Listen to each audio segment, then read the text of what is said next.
बिस्मिल्लाहिर्रहमानिर्रहीम। अस्सलाम वालेकुम नाज़रीन, आप यूट्यूब चैनल देख रहे हैं। मैं इमरान खान हूँ।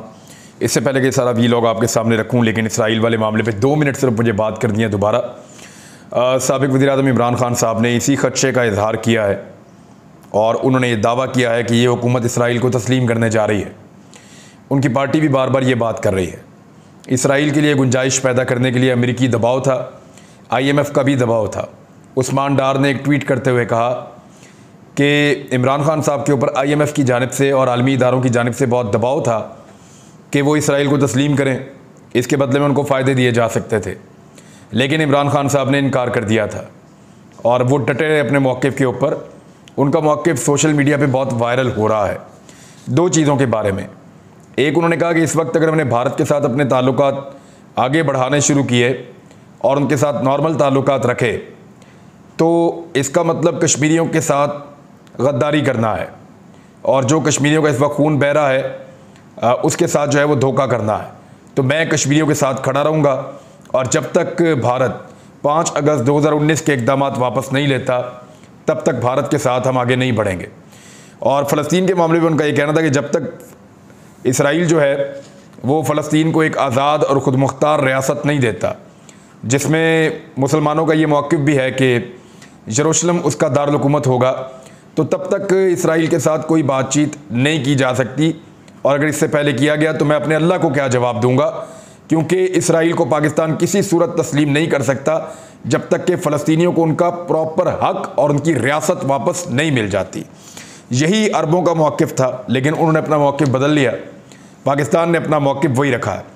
पाकिस्तान में कुछ उलमा इकराम है, वो भी इस पर खुलकर बात नहीं कर सकते, ख़ास तौर पर वो आलिम दीन जिनके आले सऊद के साथ अच्छे ताल्लुकात हैं, यानी जो सऊदी शाही ख़ानदान है उनके साथ उलमा के जिस तबके के अच्छे ताल्लुकात हैं वो कभी भी इसराइल के ख़िलाफ़ खुलकर बात नहीं कर रहे, क्योंकि उन्हें ये पता है कि आले सऊद अब इस बात को माइंड करते हैं और ये माइनस पॉइंट मिल जाते हैं कि आप बात कर रहे हैं वो इसराइल के ख़िलाफ़। अब वो उनके साथ ताल्लुकात अपने काफ़ी हद तक नॉर्मलाइज़ कर चुके हैं। तो यहाँ पे उलमा के लिए बड़े मसाइल पैदा हो गए, ख़ास तौर पे उन उलमा के लिए जो आले सऊद के साथ अच्छे ताल्लुकात के ख्वाहा हैं या उनके माजी में उनके साथ अच्छे ताल्लुकात थे। दूसरा एक बड़ा सीरियस मसला मौजूदा हुकूमत के लिए भी है, वो खुलकर बात नहीं कर रही। यानी जिस तरह इमरान खान साहब ने खुलकर मौक़िफ़ दिया था, एहसन इकबाल ने एक स्टेटमेंट दिया है, वज़ारत ख़ारजा ने जो है दफ्तर ख़ारजा ने उसकी वजाहत की है, मगर लोग इन वजाहतों को तस्लीम नहीं कर रहे, क्योंकि इमरान खान साहब की तरह एक क्लियर स्टेटमेंट नहीं आ रहा कि मैं अपने अल्लाह को क्या जवाब दूँगा अगर मैं ये तस्लीम कर लूँगा। तो वहाँ फ़लस्तीनियों के ऊपर जो जुल्म हो रहा है, क्या उनकी रियासत उनको नहीं मिलनी चाहिए? पूरी दुनिया ये जानती है कि उनकी रियासत उनको मिलनी चाहिए और दुनिया भर के ममालिक फ़लस्तीनियों के हक़ के लिए आवाज़ उठाते रहते हैं। तो एक क्लियर मौक़िफ़ जो है, एक वाज़े मौक़िफ़ जो है वो नहीं आ रहा।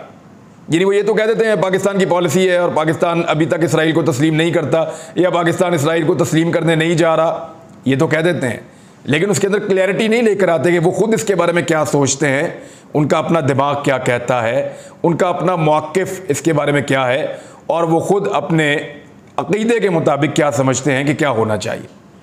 इस पे बात करने से सब घबराते हैं, क्योंकि उससे नाराज़ हो जाते हैं वो ताकतवर मुल्क जो पाकिस्तान में रजीम चेंज करवा सकते हैं।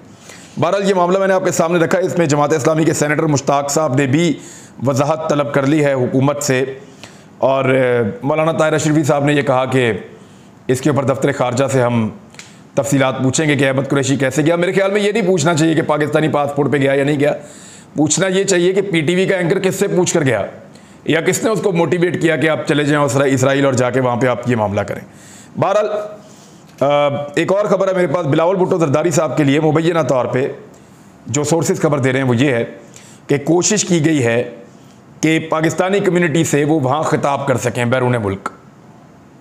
बिलावल के लिए बहुत कोशिश की गई है कि मगरबी ममालिक में, क्योंकि आजकल वो एक टूर के ऊपर है, तो बिलावल भुट्टो जरदारी ख़िताब कर सकें पाकिस्तानी कम्युनिटी के साथ। उसमें प्रोफेशनल्स, वहाँ जो पाकिस्तानी वर्कर्स हैं, वो पाकिस्तानी तलबा जो हैं वो उनके साथ वो ख़िताब करना चाह रहे हैं, लेकिन हर जगह पे नाकामी हो रही है, क्योंकि पाकिस्तानी इनकार कर रहे हैं और वो बिलावल भुट्टो जरदारी का ख़िताब नहीं सुनना चाहते या उनकी किसी तकरीब में नहीं आना चाहते। ये कितनी बदकिस्मती है कि जब जुल्फ़िकार अली भुट्टो वज़ीर ख़ारजा थे तो पूरी दुनिया में जो पाकिस्तानी थे वो उनको सुनना चाहते थे, उनसे मिलना चाहते थे, उनकी बेपनाह इज्जत थी। ना सिर्फ पाकिस्तानी बल्कि गैर मुल्की भी उनको सुनना और उनको मिलना चाहते थे। लेकिन आज भुट्टो का नवासा बिलावल जरदारी जब वज़ीर ख़ारजा बना शहबाज शरीफ का, तो पाकिस्तानी उनको सुनना भी नहीं चाहते। ये मुबैना तौर पर ख़बरें आ रही हैं और ट्विटर के ऊपर, सोशल मीडिया के ऊपर वायरल भी हो रही हैं। मगर पाकिस्तान पीपल्स पार्टी के वर्कर्स या वो लोग जो उनके साथ गए हैं, वो इनके अलावा कोई और राज़ी नहीं होता कि वो बिलावल भुट्टो जरदारी को सुने। बाकी सब लोग इनकार कर देते हैं।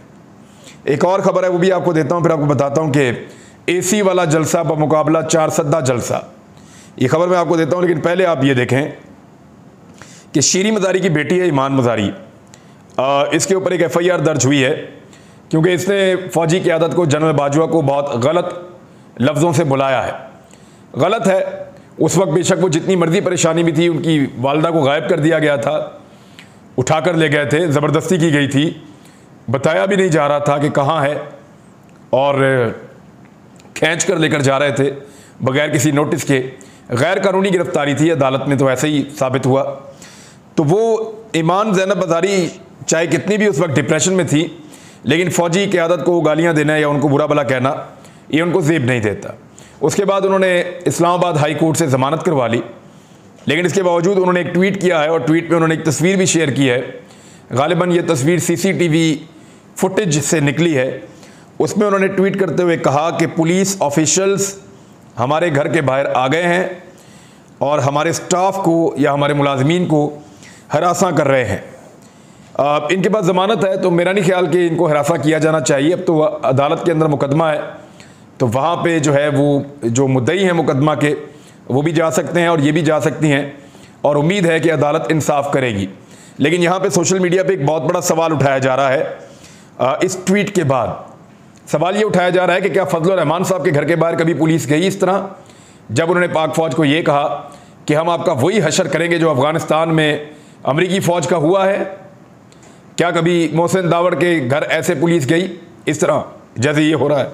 क्या कभी मरीम नवाज़ के घर, चले छोड़ दें मोहसिन दावड़ को, वो लोग तो कई दफ़ा गिरफ्तार भी हुए हैं, क्या कभी मरीम नवाज़ के घर इस तरह पुलिस गई जिस किस्म का बुरा भला उन्होंने पाकिस्तान की फ़ौज को कहा है?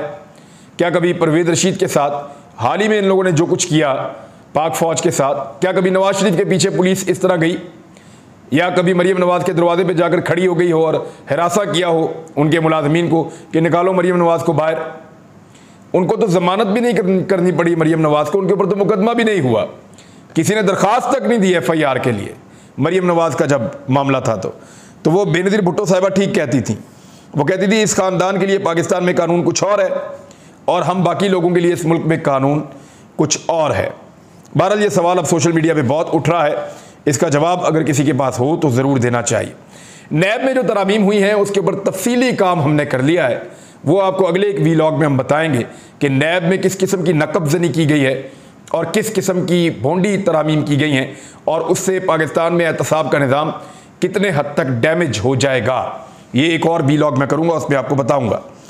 अब आप आ जाएँ इस बात पे कि मेरे एक सोर्स ने मुझे एक बड़ी अहम खबर दी है, और वो खबर ये है कि PMLN की फ़िक्रमंदी बहुत ज़्यादा बढ़ गई है। उन्होंने मियाँ नवाज शरीफ साहब को ये पैगाम भिजवा दिया है कि इस वक्त मुस्लिम लीग नून की जो मकबूलियत है वो 2018 से भी नीचे जा चुकी है।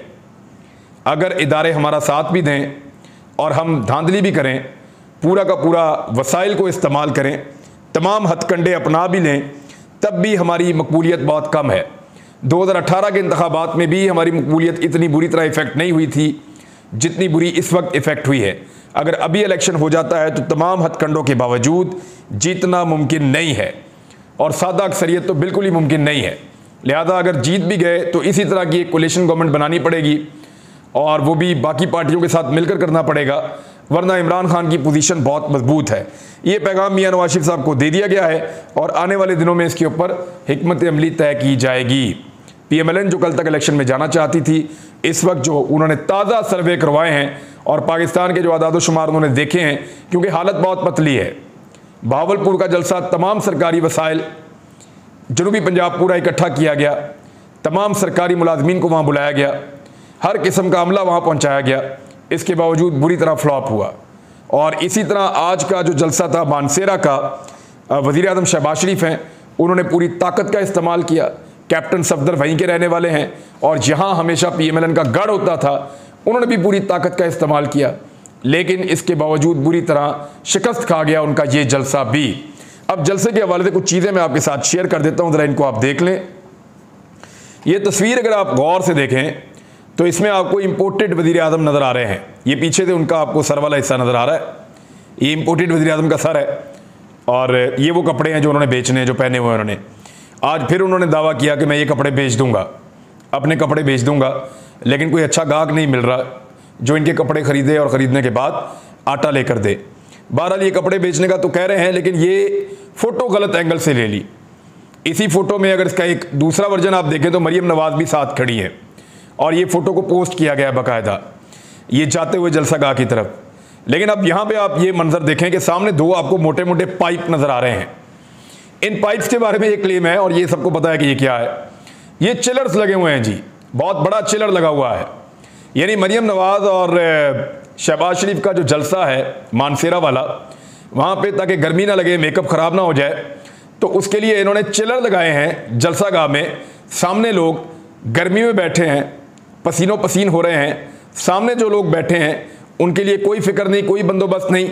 और स्टेज के ऊपर जो ये लोग बैठे हैं इन्होंने इस किस्म का ऊपर वो साइबान बनाया और बीच में दो बड़े बड़े चिलर्स लगाए और उन चिलर्स के ज़रिए से जलसागाह को, जो ख़ास तौर पे जो स्टेज वाला एरिया है, ख़ास तौर पे क्या है ही सिर्फ स्टेज वाला एरिया, उसको ठंडा करने का बंदोबस्त किया गया है।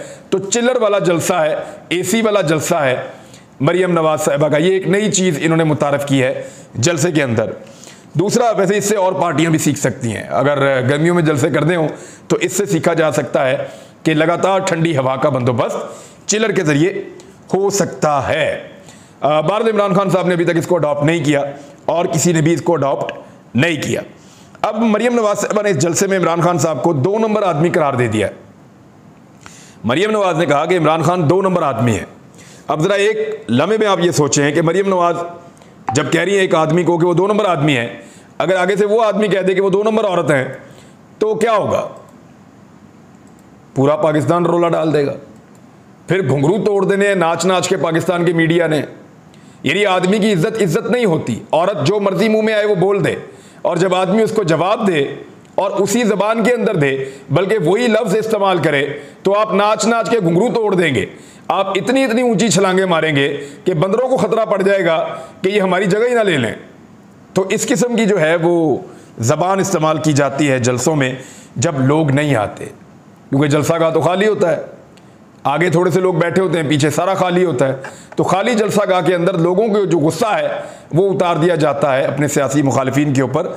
ऐसा नॉर्मली होता रहता है। इमरान खान साहब ने जो 4 सद्दा में जलसा किया, मैं उसके कुछ फैक्ट्स आपके सामने शेयर कर देता हूँ। इमरान खान साहब ने कहा कि इम्पोर्टेड हुकूमत चोरों की हमारे ऊपर मुसल्लत की गई है। हम किसी सूरत अमरीकी गुलामों को कबूल नहीं करेंगे।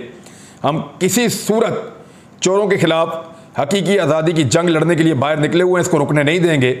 जब कोई कौम आज़ादी की जंग लड़ती है तो वो जहाद करती है। हमारे कारकुन आज़ादी की जंग में शहीद हुए हैं। ये सब मुल्की आज़ादी के लिए निकले थे। जब तक ज़िंदा हूँ अपना जहाद चोरों के खिलाफ ख़त्म नहीं करूँगा। कौम को तैयार कर रहा हूँ। अब हम एक चीज़ की तैयारी करेंगे। अब हम सब ने देख लिया है कि किस तरह तैयारी करके आना है। हम पर तशद्दुद करने वालों की एक एक तस्वीर मेरी आंखों के सामने है। राणा सनाउल्लाह ना ये पुलिस वाले बचेंगे जिन्होंने अवाम पर तशद्दुद किया। इन तीनों को कटहरे में खड़ा करके जेलों में डालेंगे और हमें हमारा हक नहीं दिया गया तो छीन लेंगे। अब जब हम निकलेंगे इसके सामने कोई रुकावट नहीं आ सकेगी। सुप्रीम कोर्ट पुरअमन एहतजाज के हक के लिए जा रहे हैं। इंपोर्टेड हुकूमत जान लो, हम तुम्हें कभी तस्लीम नहीं करेंगे। इंपोर्टेड हुकूमत ने पेट्रोल और फजल रहमान की कीमत, डीजल कहते हैं वो, कीमत बढ़ा दी है। IMF से हुक्म मिला, इंपोर्टेड ने कीमतें बढ़ा दी। पुरअमन एहतजाज करना हमारा जमहूरी हक था। फिर वहाँ पे इसराइल वाला जो शिकवा इमरान खान साहब ने दोहराया और PTV का एक तनख्वाहदार शख्स भी वफद में शामिल था। जब अमेरिका के गुलाम हुकूमत करेंगे तो वो हर वो काम करेंगे जो अमेरिका कहेगा। हकीकी आज़ादी की जद्दोजहद को जहाद समझते हैं। कौम करप्ट लोगों और इंपोर्टेड हुकूमत के खिलाफ बाहर निकले। हुकूमत ने PTI मुजाहिरीन पर 35,000 आंसू गैस के शेल्स इस्तेमाल किए। इसके बावजूद लोग घरों से निकले। ये कौम वो कौम है जिसने खौफ की जंजीरें अब तोड़ दिए हैं। ये है जी इमरान खान साहब का खिताब। आपके साथ शेयर करता हूँ अगले वीलॉग में नैब के साथ किस किस्म का रेप किया गया है अगले वीलॉग में। अब तक के लिए इतने, अपना ख्याल रखिएगा, अपने इस चैनल का भी। अल्लाह हाफिज़।